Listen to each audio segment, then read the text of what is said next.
Agashya karabaye ku munsi w'ejo Mogadisho mu gihugu cya Somalia. Indege iramanuka, yaramanutse. Indege kumanuka ni ibisanzwe, ariko iyi noneho amapine yari hejuru, amababa ari hasi, bivuga ko indege yari icuramye kweri, yari igaramye pe. Indege yaguye igaramye ku kibuga cy'indege, abari bayirimo bose bararokoka, ariko niko gace kabaye, nta wapfuye pe. Indege yakoze impanuka igaramye ubwo yarimo ituruka ku kibuga, yururuka nyine ku kibuga cy'indege cyo mu murwa mukuru wa Mogadisho. Yarimo yururuka, ni indege yo muri Sudani y'Epfo. Gitangaje nuko Imana yakinze ukuboko, nta muntu n'umwe wapfuye mu bantu barenga 36 bari bayirimo. Video iteye ubwoba yafatiwe hafi y'ikibuga cy'indege cya Mogadisho yerekana umwotsi mwinshi w'umukara uva impanuka yabereye. Abashinzwe kuzimya imiriro bahise batabara vuba na bwangu umuriro utarakwira hose. Amashusho byabereye yerekana rero indege igaramye, amapine ari hejuru kweri. Indege ya kompanyi yitwa Juba Airways yo muri Somalia ikaba yari mu rugendo rwo hagati mu gihugu ivuye mu mujyi wa Baidoa ijya mu murwa mukuru nk'uko abategetsi babivuga. Indege yitwa Juba Airways.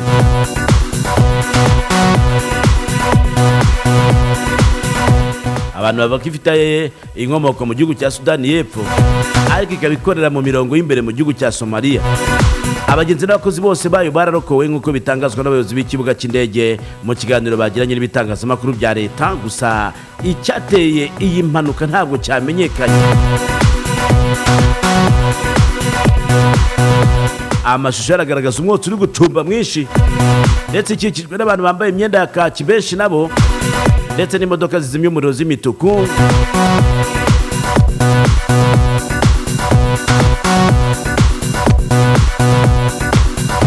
Ayo namwe makuru yagiye asohoka mu bitangazamakuru bitandukanye. Rero uyu muntu yishe umukunzi wamuhoye kumena telefone ye ngo ya iPhone.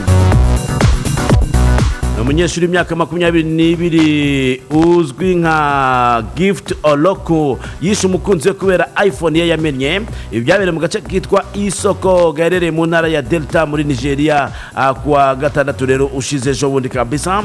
Uyu ukekwaho icyaha witwa God's Power Indege w'imyaka 23 ngo yaba yarishe uyu mukobwa akoresheje umuhoro nk'uko babivuga. Ku cyumweru umuvugizi wa polisi muri leta ya gace nyine iriya leta nababwiraga witwa DSP Bright Edafe yemeje ibyabaye mu itangazo yashyize ku rubuga mu nkoranyambaga, ndetse anavuga n'ibitangazamakuru bya hariya, avuga ko ukekwa yahise atabwa muri yombi. Edafe nk'uko yabitangaje ngo ukekwa yishe umukunzi we nyuma yo kwibeshya akamena telefone ya iPhone ubwo barwanaga.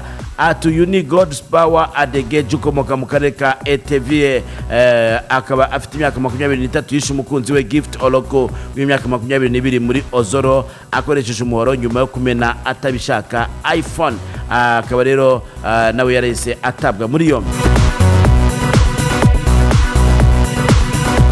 Uwo ni umuvugizi wa polisi muri kara gace wavugaga ibyo ngibyo. Arimo kumwereka abanyamakuru yambaye n'amapingu.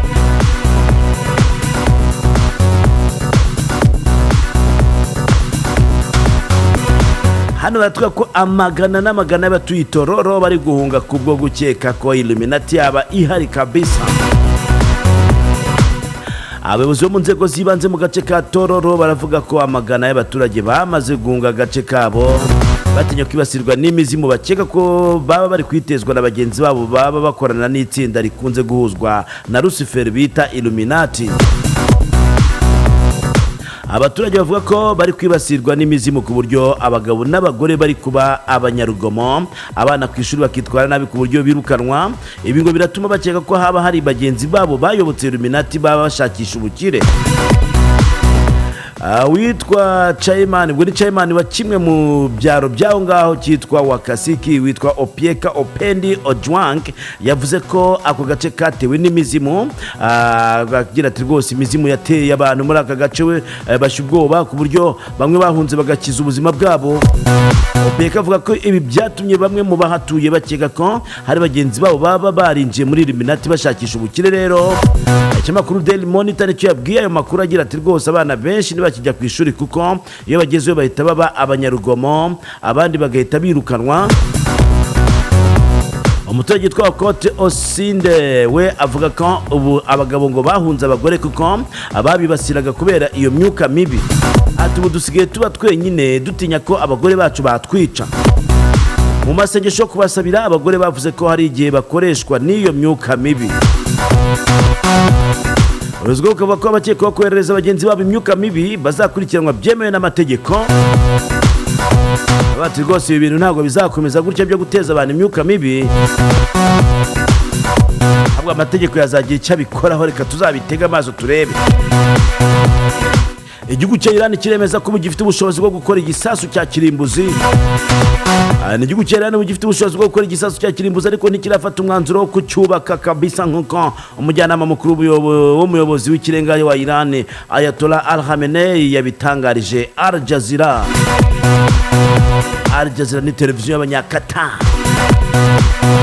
yitwa Kamal Karazi yabivuze nyuma y'umunsi umwe perezida wa Amerika Joe Biden arangije urugendo rwe rw'iminsi ine muri Israel ndetse na Arabia Saudite, aho yiyemeje kubuza Iran kubona intwaro za kirimbuzi. Kumusubiza ati rwose dufite ubushobozi bwo kwikora. Burya rero wa musaza we, byatangajwe na Kamazi uyu nguyu nyine byari igitekerezo kidasanzwe cyerekana ko Iran ishobora kuba ishishikajwe n'intwaro za kirimbuzi. Yahakanye kuva kera ko ishaka gutunga, nk'uko inkuru yashyizwe hanze n'ikindi gitangazamakuru cya France 24. Karazi rero agira ati rwose mu minsi mike twashoboye gutunganya uranium kugera kuri 60%, kandi dushobora gutunganya byoroshye 90% bya uranium ikungahaye. Iran ifite uburyo bwa tekinike bwo gukora igisasu cya kirimbuzi, ariko Iran ntiyigeze ifata icyemezo cyo kucyubaka. Yani ngo ni umwanzi w'ibihe byose wa Leta Zunze Ubumwe za Amerika ndetse na Israel. Babonye rero Biden agiye muri Israel baravuga ati tukwereka ibyo tunashoboye. Burya imicura ry'intwaro za kirimbuzi kweri. Ubushinwa bwasabye Leta Zunze Ubumwe za Amerika guhagarika byihuse gahunda yo kugurisha intwaro mu gihugu cya Taiwan. Taiwan Ubushinwa bifata nk'intara yayo. Minisitiri w'ingabo y'Ubushinwa yasabye Leta Zunze Ubumwe za Amerika guhagarika byihuse gahunda yo kugurisha intwaro muri Taiwan. Ibyo ntaramakuru by'Abongereza Reuters byabivuze. Kuva ku itangazo risaba Amerika guhagarika iyi gahunda ryatambutse kuri televiziyo y'igihugu ku itariki ya 18 rero hari ku munsi w'ejo. Ubusabe bukurikira itangazo ry'ibiro by'ingabo za Amerika aryo kwa 15 zo kwezi ryemeje ko iki gihugu kigiye kugurisha Taiwan ihanganye n'Ubushinwa ibikoresho by'igisirikari bifite agaciro k'amadolari agera kuri miliyoni 108. Ibi biro byagize bitigurishwa riteganijwe rizabamo kohereza imodoka, intwaro ntoya, intwaro zifite ikoranabuhanga ry'urugamba n'ibindi bikoresho byongera ubushobozi bwo guhangana n'ibyatera ihungabana by'ubu no mu gihe kiri imbere. Tuzagurisha intwaro z'ubwirinzi ndetse n'izagaye ibitero. Minisitiri w'ingabo ya Taiwan yemeje ko ibi bikoresho bishobora gutangira kwigeraho mu kwezi gutaha, bizayifasha kwikingira ibitero bishoboka by'Ubushinwa. Ati mu gihe Abashinwa bakomeje kwagura ibikorwa byo kuduhungabanya, gushaka ibikoresho bikora neza nk'intwaro nshya zigurwa n'ingenzi kuri twe. Ubushinwa bwo bubona ko intwaro Taiwan bwemeza ko bugenzura ari ikibazo ku mutekano wabwo. Tureka Amerika izabihagarika kuko nabi nabyo bikunze kuba impaka z'urudaca. Ikindi gihugu kivugwamo Leta Zunze Ubumwe za Amerika ndetse n'abafatanyabikorwa bacyo ni mu gihugu cya Ukraine kwa Volodymyr Zelensky. Igihugu kirimo kuraswa kweri muri iyi minsi kabisa, nyuma y'agahenge k'iminsi 8 kari katanzwe na Perezida Vladimir Putin. Akaba noneho yahaye ingabo uburyo n'ubushobozi, aravuga ati murase noneho imijyi itandukanye. Zelensky nta muntu akizera rero, yirukanye umuyobozi w'urwego rw'umutekano ndetse n'umushinjacyaha mukuru kubera ubugambanyi. Mu minsi ishize yari yirukanye abambasaderi 10 bose, yavuga ati toka. Perezida Volodymyr Zelensky yirukanye umuyobozi w'urwego rw'umutekano wa Ukraine ruzwi nka SBU, ari umushinjacyaha mukuru avuga ko hari ibibazo byinshi by'ubugambanyi byo gukorana n'Uburusiya muri izo nzego zombi ngo zikomeye. Yavuze ko abahoze ari abakozi barenga 60 barimo kurwanya Ukraine mu turere twigaruriwe n'Uburusiya. Yongeye ko dosiye zigera kuri 651 z'imikoranire n'ubugambanyi ku bayobozi bashinzwe gutuma amategeko yubahirizwa.